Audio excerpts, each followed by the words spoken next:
नमो तस्स भगवतो अरहतो सम्मा सम्बुद्धस्स। नमो तस्स भगवतो अरहतो सम्मा सम्बुद्धस्स।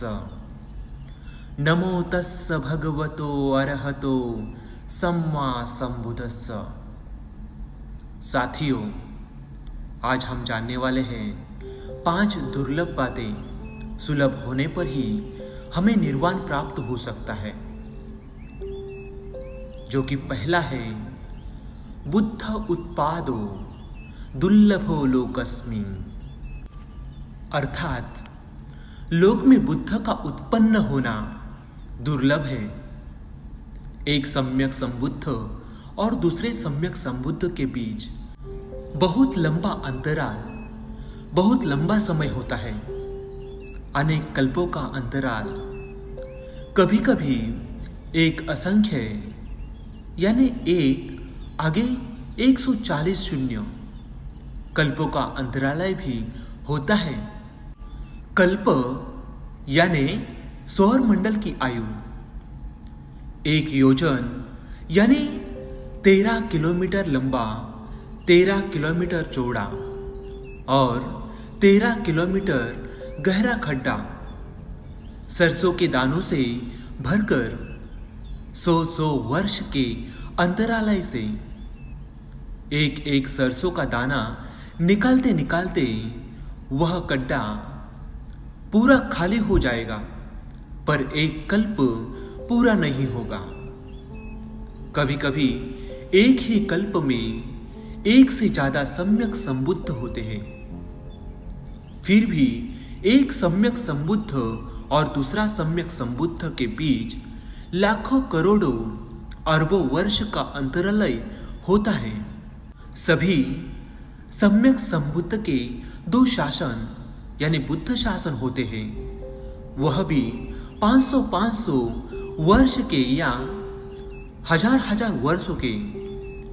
प्रथम और द्वितीय बुद्ध शासन में 2000 वर्ष का या 4000 वर्ष का अंतराल होता है।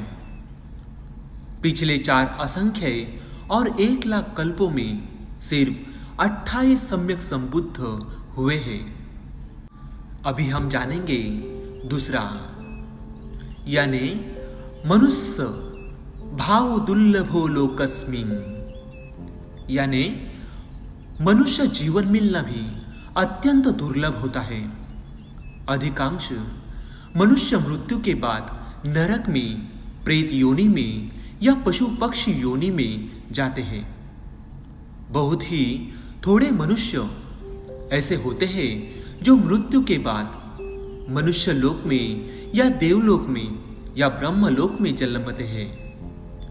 दुर्गति में जाने पर फिर से मनुष्य जीवन मिलना बहुत ही मुश्किल होता है। कभी कभी हजारों कल्पों तक और कभी कभी तो लाखों कल्पों तक फिर से मनुष्य जीवन नहीं मिल सकता।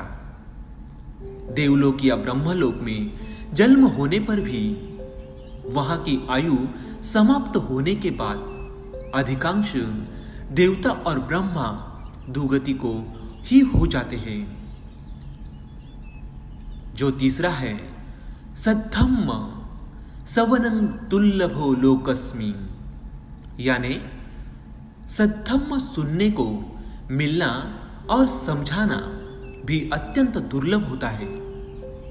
बहुत ही थोड़े से मनुष्य ऐसे होते हैं जिन्हें धम्म सुनने को मिलता है। एक उदाहरण के लिए, वर्तमान समय में भारत में धम्म आकर 60 वर्षों से भी अधिक का समय गुजर गया। कितने लोगों ने धम्म सुना, बचपन से 5 शीलों का पालन करते आ रहे हैं, उपोषित दिन अष्टशील का पालन करते आ रहे हैं, लेकिन उसका अर्थ विश्लेषण जानने का प्रयास नहीं किया। अगर हम विश्लेषण के साथ साथ उसका पालन करेंगे तो हमें बहुत ही फायदे होते हैं। जैसे कि भारतीय संविधान में जो कलम दिया है कि अगर कुछ अकुशल कर्म करते हैं तो हमें सजा भी मिलती है। वैसे ही शील ग्रहण करने से हम सजा से अलिप्त होते हैं, यानी दुकर्म नहीं करते। अभी हम अगला देखेंगे। श्रद्धा संपत्ति दुर्लभो लोकस्मि। श्रद्धा संपत्ति दुर्लभो लोकस्मि यानी धम्म के प्रति श्रद्धा उत्पन्न होना भी अत्यंत दुर्लभ है। जब तक धम्म सुनेंगे नहीं तब तक समझेंगे नहीं, और जब तक धम्म समझेंगे नहीं तब तक धम्म के प्रति श्रद्धा उत्पन्न हो नहीं सकता। धम्म सुनने को मिलना, समझना और उसके प्रति श्रद्धा उत्पन्न होना अत्यंत दुर्लभ है।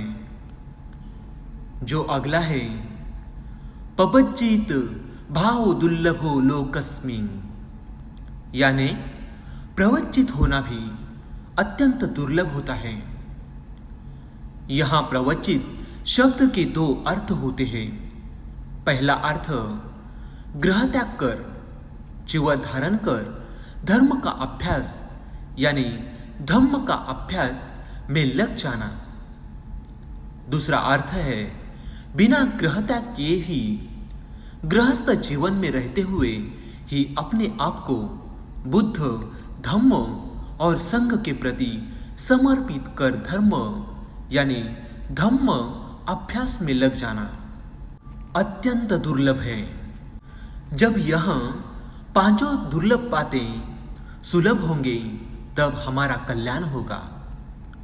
वर्तमान समय में इन 5 दुर्लभ बातों में से कुछ लोगों के लिए 2, कुछ लोगों के लिए 3 और कुछ लोगों के लिए 4 दुर्लभ बातें सुलभ हो चुकी हैं।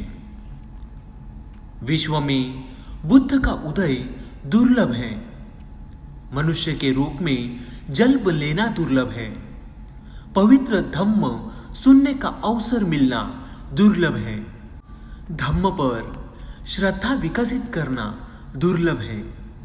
आपको ये सब मिला है, इसलिए धम्म का महत्व को जानकर अप्रमादी बनिए, आलस छोड़िए और धम्म मार्ग में चलने के लिए कोशिश करिए। पहला है, द्वितीय बुद्ध शासन चल रहा है।